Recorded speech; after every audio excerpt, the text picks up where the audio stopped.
नमस्कार दोस्तों, फिर से मेरे नए ब्लॉग में आपका स्वागत है।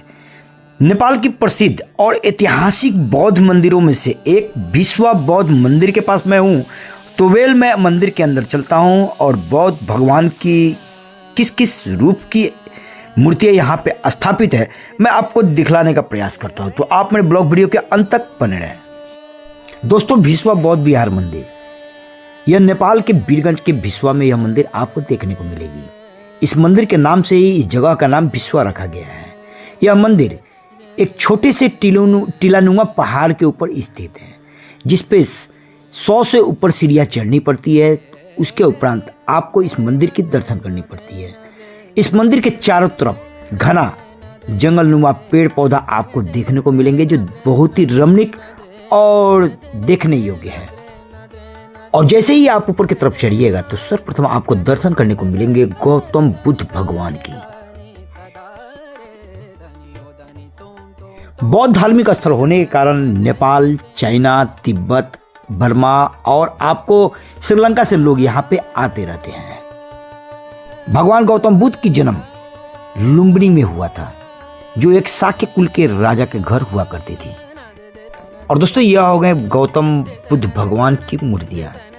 और इसी मंदिर परिसर में तमाम हमारे गौतम बुद्ध भगवान की मूर्तियां स्थापित है। तो मैं उस तरफ चलता हूं और वहां का क्या क्या दृश्य है मैं अपने ब्लॉग के माध्यम से आप लोग तक दिखलाने का प्रयास करता हूं। अगर आप लोग नए हो तो सब्सक्राइब करना ना भूलें। आधी रात को अपनी पत्नी यशोधरा और पुत्र राहुल को छोड़कर ज्ञान की प्राप्ति के लिए वन की ओर चल दिए थे। और वर्षों की तपस्या के उपरांत बोध गया में उन्हें ज्ञान की प्राप्ति हुई और वहीं से उन्होंने बौद्ध धर्म का प्रचार और संस्थापक बने और पूरे विश्व में बौद्ध धर्म का प्रचारक के रूप में अपना नाम स्थापित किया। और वहां से वो गौतम बुद्ध से भगवान बुद्ध हुए। और गाइस, एक प्रतिमा यहाँ पे तो बताया जाता है कि बौद्ध धर्म एक भारत का प्राचीन धर्म है, जिसकी स्थापना 2600 वर्ष पहले भगवान बुद्ध ने की थी। यहाँ की हरियाली और यह टीला के ऊपर जो बना हुआ जो मंदिर है, उसके नीचे का भूभाग देख ले। लमसम हम लोग 50 फीट 60 फीट हाइट के ऊपर हैं अभी। और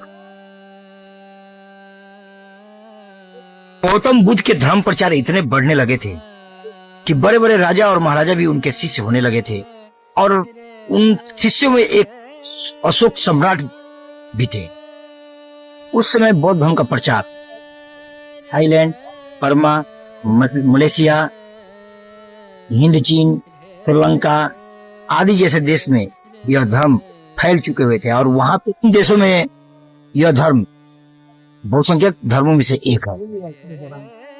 और गाइस, चलते हैं ऊपर की तरफ। और यहाँ पे जो मूर्तियां है, इस मंदिर में क्या क्या दृश्य है मैं आपको दिखाने का प्रयास करता हूँ। क्योंकि लगभग जमीन के तल से हम लोग अभी 70-80 फीट ऊपर आ चुके हुए हैं पहाड़ के ऊपर। और यह दृश्य मैं आपको दिखलाने का प्रयास कर रहा हूँ। तो मैं मंदिर की तरफ आ चुका हूँ। यहाँ पे घंटी लगा हुआ है और यह माँ दुर्गा की प्रतिमा है इस मंदिर के अंदर। जय माता दी। मैं ये भी आपको दृश्य दिखाने का प्रयास करता हूँ। आप मेरे ब्लॉग के साथ बने रहें। सही, यह लमसम 250-300 साल पुराना यह पेड़ पीपल का,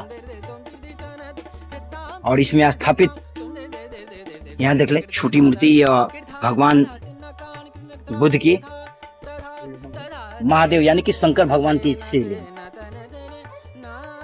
और माताएं यहाँ पे पूजा भी किया करती है, जिसका प्रमाण यहाँ पे धागा बना हुआ, जो अपनी पति की लंबे उम्र के लिए धागा बांधती है। और जस्ट बगल में यहाँ देखिए एक बड़ी प्रतिमा भगवान बुद्ध की।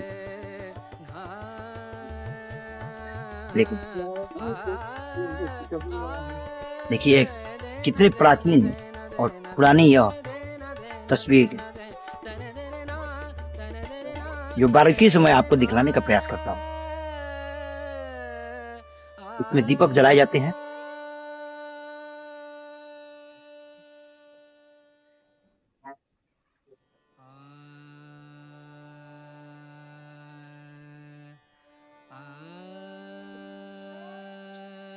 और दोस्तों आपको नाग देवता की भी प्रतिमा इसमें लगी हुई है, मैं उनका भी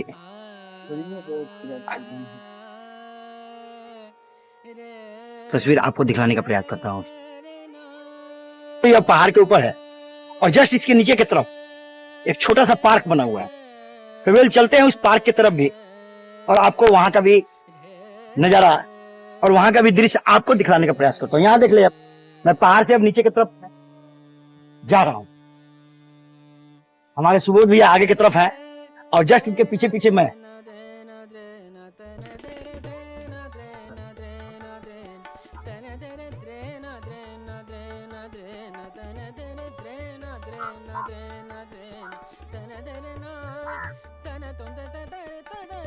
जैसे कोई भी श्रद्धालु अगर यहाँ पे दर्शन के लिए आते हैं और उनको बैठने उठने के लिए एक छोटा सा पार्क व्यवस्थित किया गया है, उसे उतना तो बड़ा पार्क नहीं कहा जाएगा, लेकिन बैठने उठने के लिए यह बनाया गया है।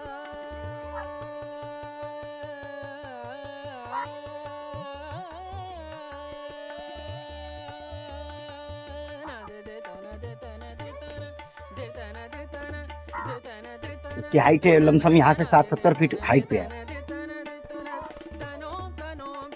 यहाँ से क्लियर दिखाई दे रहा है, वहां देख।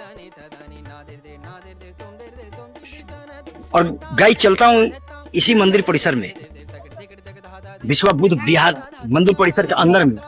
कल एक मंदिर का उद्घाटन हुआ था, इसके अंदर का मैं दृश्य आपको दिखाने का प्रयास करता हूँ, क्योंकि अभी मंदिर तो बंद है, फिर भी मैं प्रयास करता हूँ अंदर से आपको दिखलाने का। बहुत ही शानदार नजारा है, जो हाल फिलहाल 1-2 दिन पहले ही इसका उद्घाटन हुआ है।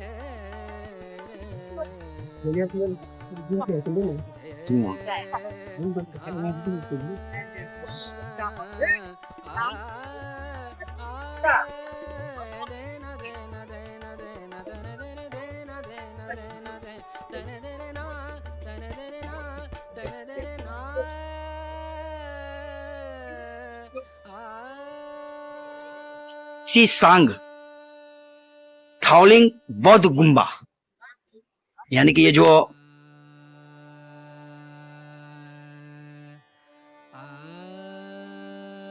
आप स्तूप देख रहे हैं, ये गुम्बा है। मैं इसे जूम करके दिखाता हूँ, इसमें बुद्ध भगवान की प्रतिमा भी लगी हुई है।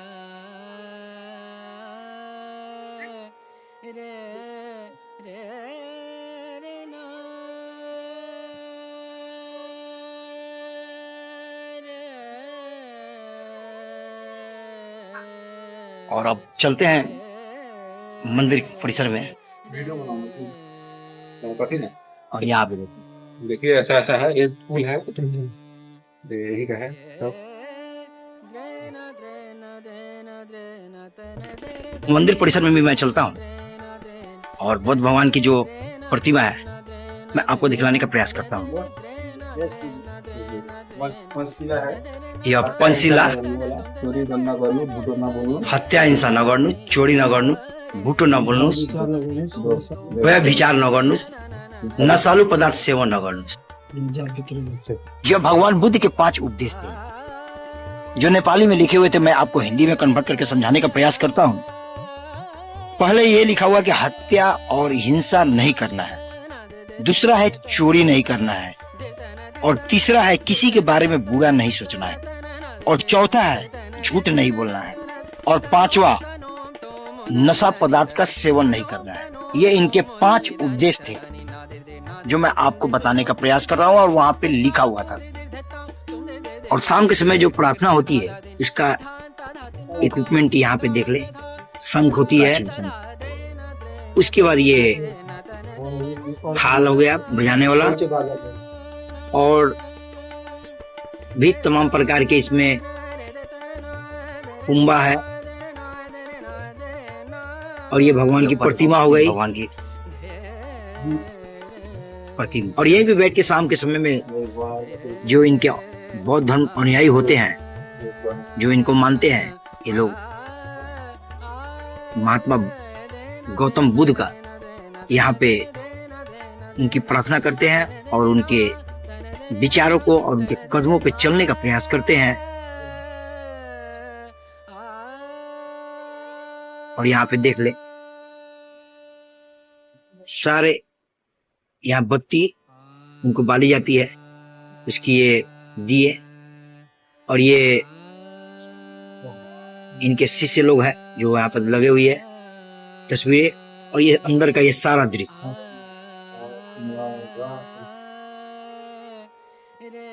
ये हमारे मित्र राजकुमार गुप्ता जी हैं जो बीरगंज के निवासी है। और तो गाइज फिर मिलते हैं नए ब्लॉग के साथ। आज का ब्लॉग कैसा लगा कमेंट से लाइक के माध्यम से आप अपना विचार देने का प्रयास करें। तब तक के लिए मैं रखता हूं हर हर महादेव, जय श्री राम।